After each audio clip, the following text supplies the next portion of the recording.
Bonjour à toutes et à tous, bienvenue sur KTV, Kwezi FM, le 106.9 pour un temps de parole toujours en direct à la radio et à la télévision. Carla Balthus, la présidente du MEDEF, ex-vice-présidente de Medetram, et sur notre plateau, Carla, bonjour. Oui, bonjour Patrick, bonjour à tous les auditeurs, auditrices et téléspectateurs de Kwezi. Merci d'être avec nous, Carla. On va parler de Medetram, forcément, c'est dans l'actualité. Ça fait également la une de France Mayotte, ça faisait la une de tous les quotidiens en fin de semaine dernière. Une AG mouvementée, on a le sentiment que d'avoir un président de la Medetram, Thierry Gallarme, pour ne pas le nommer, qui s'accroche. Est-ce qu'il a des raisons de s'accrocher? Est-ce qu'on peut comprendre qu'il s'accroche? Ah, je ne comprends pas du tout pourquoi il s'accroche. J'étais la première à lui demander de partir. Oui. Effectivement, il s'accroche tel une moule à son rocher à ce poste. Il a clairement dit à l'Assemblée générale qu'il gardait le poste, qu'il n'allait pas siéger, donc pas venir aux réunions. Donc quel intérêt? Et non, je ne comprends pas pourquoi. Je ne comprends pas. La situation aujourd'hui... En tout cas, il m'a dit en aparté un jour, je t'expliquerai pourquoi je suis aussi serein. Donc j'attends ce jour. Oui. Carla, qu'est-ce qu'on lui reproche aujourd'hui à Thierry Gallarme? C'est quoi le problème?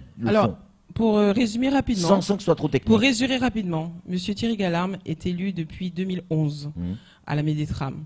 Donc les mandats ont été renouvelés en 2014 et pour le 31 décembre 2017. Donc normalement, on n'aurait déjà plus dû siéger depuis quelques temps.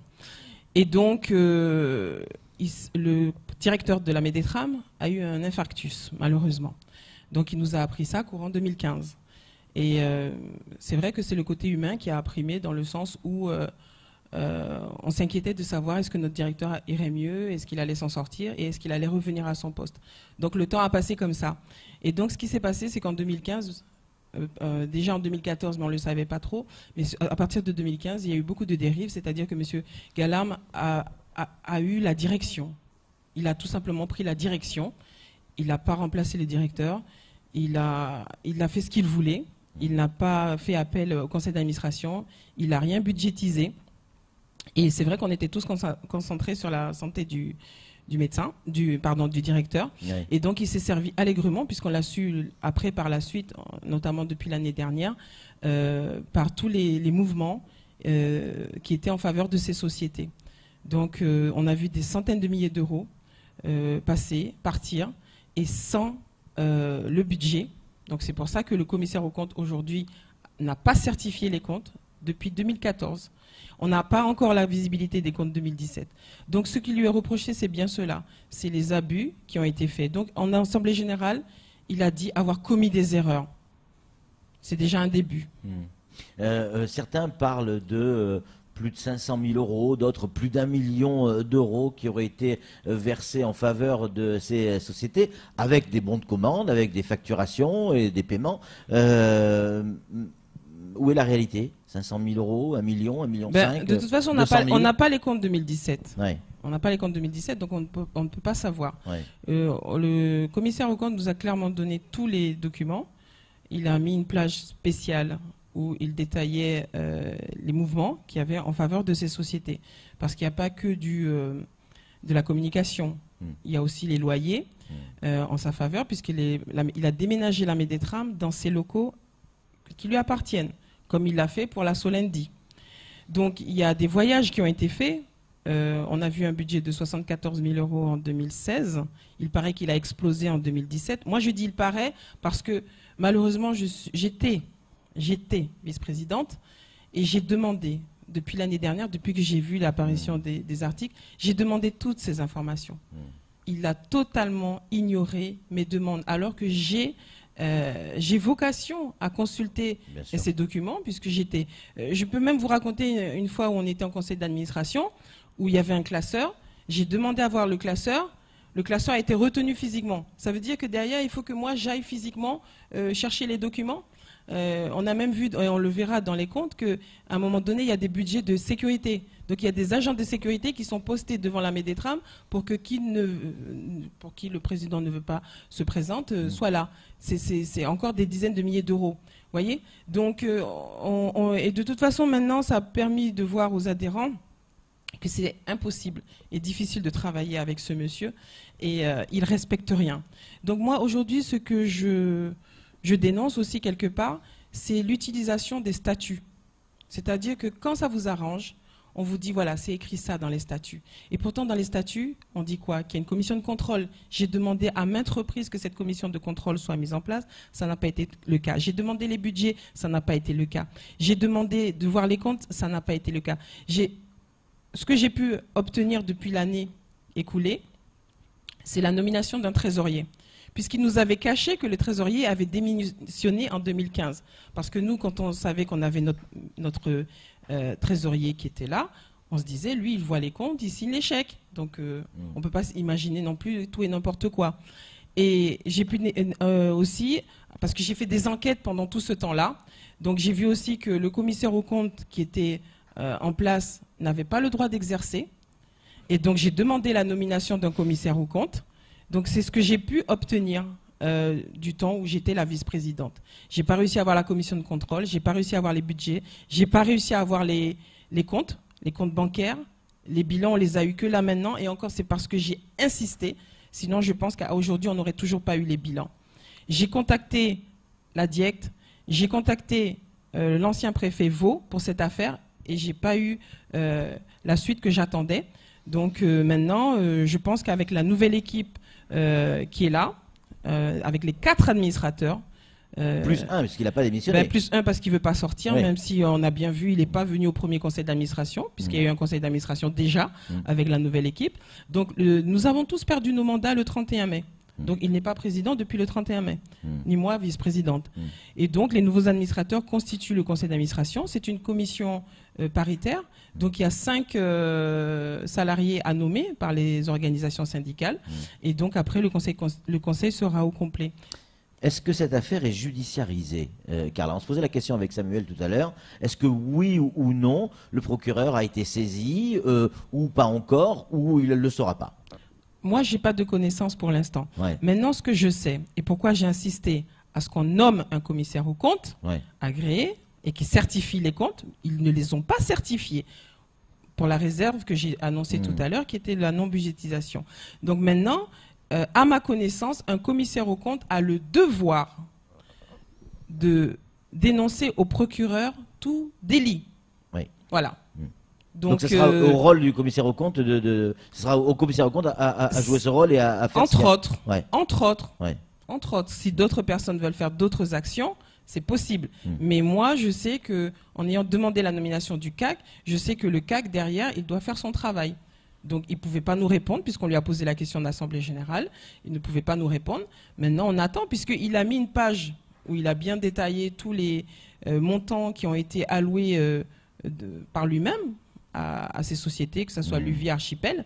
Maintenant, il faudrait... enfin, moi, j'attends en tout cas à ce qu'il y ait une suite déjà de par le commissaire aux comptes. Quand Carla Balthus parle de CAC, c'est pas le CAC 40 hein, évidemment, c'est le commissaire aux comptes, vous avez bien évidemment noté. Samuel Baucher, le rédacteur en chef de France Mayotte Matin, une question à vous poser, Carla. Moi je m'écarte un peu du CAC Galarme, mais je suis très inquiet pour la Médétrame parce que quand les comptes 2014, 2015, 2016 ne sont pas approuvés et ne sont pas certifiés, et ne sont pas arrêtés par le conseil d'administration. Et ne sont pas arrêtés. Vous risquez de perdre l'agrément qui vous permet de percevoir des cotisations. C'est-à-dire que la médecine du travail peut disparaître. Enfin, la Médétrame telle qu'elle existe aujourd'hui. Oui, la Médétrame est en danger, mais ça, je l'ai écrit. J'ai écrit un courrier pour vraiment alerter, justement, pour alerter les adhérents, pour que tout le monde soit conscient qu'il y a danger. Donc maintenant, je sais que la nouvelle équipe qui est là fera le nécessaire pour remonter la pente, puisque on va faire beaucoup d'économies en communication, ça je n'en doute pas. Et donc ça nous permettra de payer nos charges. Et puis on va appeler à toutes les entreprises qui avaient arrêté de cotiser, de venir de nouveau cotiser, puisqu'on n'était pas confiant. Et c'est pour ça qu'à un moment donné, on avait peur peut-être que les salaires ne soient pas payés, parce que beaucoup d'entreprises ont arrêté de cotiser. Donc on va appeler les entreprises à cotiser de nouveau. Et ça fera partie des tâches de la nouvelle équipe, de gagner l'agrément, puisqu'il semblerait que, comme on n'est pas nouveau, donc pour les nouveaux c'est au 30 juin, et comme on n'est pas nouveau, il semblerait que ça soit le 31 août, puisque je me serais trompée là-dessus, parce que le directeur de la DIEC m'avait dit le 30 juin pour tout le monde. Donc il semblerait que pour nous ça sera le 31 août, donc on a encore quelques mois pour gagner notre agrément. Si vous me permettez, Patrick, Samuel. Pendant l'Assemblée générale de jeudi dernier, le 31 mai, il y a eu aussi un cri du cœur d'une certaine manière du médecin et de l'infirmière qui ont fait le bilan de leurs conditions de travail. C'est absolument catastrophique. Ben, nous-mêmes, on a été choqués. Hein. On a été choqués puisque quand on voit qu'on n'achète pas un appareil qui coûte 800 €, qui est demandé depuis plus d'1 an, on n'achète pas un frigo, on n'achète pas du matériel pour au maximum qui coûterait 15 000 €. Et qu'à côté de ça, on se sert allègrement plus de 319 000 € en frais de communication. Et puis, quand on dit qu'est-ce qu'on reproche, les frais de communication, ils ont bien été dépensés, mais on ne voyait pas la communication. Là, on a derrière nous le logo. Il nous avait dit qu'il nous avait offert le logo à l'époque. Ben oui, il a offert parce que derrière, il savait ce qu'il allait récupérer. Donc la communication de la Médétrame, désolé, on ne la voit pas. Sans cette communication, on aurait le même résultat qu'aujourd'hui. Aujourd'hui, on a la publicité gratuite, mais c'est de la mauvaise publicité, malheureusement. Pourquoi la Médétrame, c'est important pour Mayotte? Pourquoi la Médétrame est importante pour les entreprises et pour les salariés? La Médétrame, c'est important parce que c'est la médecine du travail. Oui. Et puis aussi, je tiens à alerter tous les chefs d'entreprise parce que j'ai écrit un courrier à la DIEC et j'ai demandé de faire copie à monsieur le préfet, c'est que notre responsabilité juridique en tant que chef d'entreprise est totalement engagée. C'est-à-dire que si vous faites travailler quelqu'un qui n'a pas sa visite médicale à jour et qui lui arrive malheureusement un accident, eh ben, vous risquez de tout perdre. Donc il ne faut pas prendre ça à la légère. La médecine, la santé au travail, c'est important.